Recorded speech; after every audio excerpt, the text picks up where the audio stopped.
చెన్నైలోని చెపాక్ స్టేడియంలో Tata IPL 2024 final యుద్ధానికి ఎస్ఆర్హెచ్ మరియు కేకేఆర్ జట్లు సిద్ధం అయ్యాయి. క్వాలిఫైర్ 2లో ఆర్ఆర్ను ఓడించి ఫైనల్కు చేరింది ఇదే చెపాక్ స్టేడియంలో ఎస్ఆర్హెచ్ జట్టు.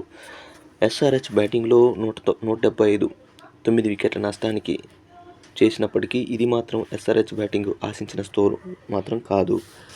రన్ చేజ్లో జైస్వాల్ మరియు చివర్లో జురేల్ బ్యాట్తో జలిపించినప్పటికీ ఎస్ఆర్హెచ్ బౌలర్లు, మరీ ముఖ్యంగా పార్ట్ టైమ్ స్పిన్నర్స్ అయినటువంటి షాబాద్ మరియు అభిషేక్లు కట్టుదిట్టమైన బౌలింగ్తో ఆర్ఆర్ని 139 రన్స్కే పరిమితం చేశారు. స్టార్ బ్యాటర్స్ అయినటువంటి జైస్వాల్, పరాగ్, సంజు శాంసన్, హిట్మెయిర్ మరియు అశ్విన్లను స్పిన్ బౌలర్లు బోల్తా కొట్టించారు.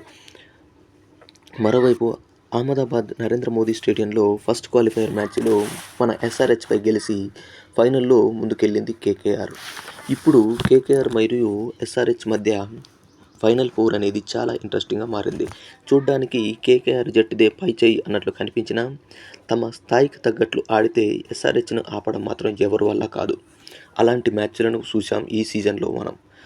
3 సార్లు 260+ రన్స్ చేయడం, మరీ ముఖ్యంగా 287 టీ20 స్కోర్ రికార్డ్ స్కోర్ చేయడం ఇది ఒక ఎస్ఆర్హెచ్కే సాధ్యమైనది. అలాగే పవర్ ప్లేలో 125 రన్స్ వికెట్ నష్టపోకుండా ఢిల్లీపై చేసినటువంటి అద్భుతమైన బ్యాటింగ్ గురించి మనం ఎంత చెప్పినా తక్కువే. రన్స్ చేసే విషయంలో లక్నో సూపర్ జెయింట్పై 165 రన్స్ కేవలం 9.4 ఓవర్స్లో సాధించడం ఇది ఎస్ఆర్హెచ్ యొక్క శత్రు దుర్భేద్యమైన బ్యాటింగ్కి నిదర్శనం. మరోవైపు కేకేఆర్ కూడా అన్ని విభాగాల్లో స్ట్రాంగ్గా ఉంది. అలాగే వరుస విజయాలతో ఉంది. చెన్నై పిచ్లో ఆల్రెడీ మనం క్వాలిఫైర్ 2లో ఆడి రాజస్థాన్ రాయల్ పైన గెలిచి ఉన్నాము. ఇక్కడ జరిగినటువంటి ఒకే ఒక మ్యాచ్లో చెన్నై చేతిలో కేకేఆర్ ఓడిపోయి ఉంది. ఇది ఎస్ఆర్హెచ్కి కలిసి వచ్చే అంశం.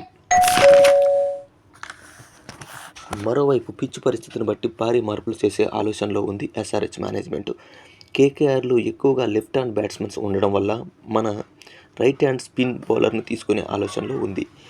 అందుకు వరుసగా విఫలమవుతున్నటువంటి మార్కనం స్థానంలో రైట్ హ్యాండ్ స్పిన్ బౌలర్ మరియు భారీ సిక్సెస్ కొట్టగలిగినటువంటి హిట్టర్ అయినటువంటి న్యూజిలాండ్ ప్లేయర్ గ్లెన్ ఫిలిప్ను తీసుకునే అవకాశం ఉంది.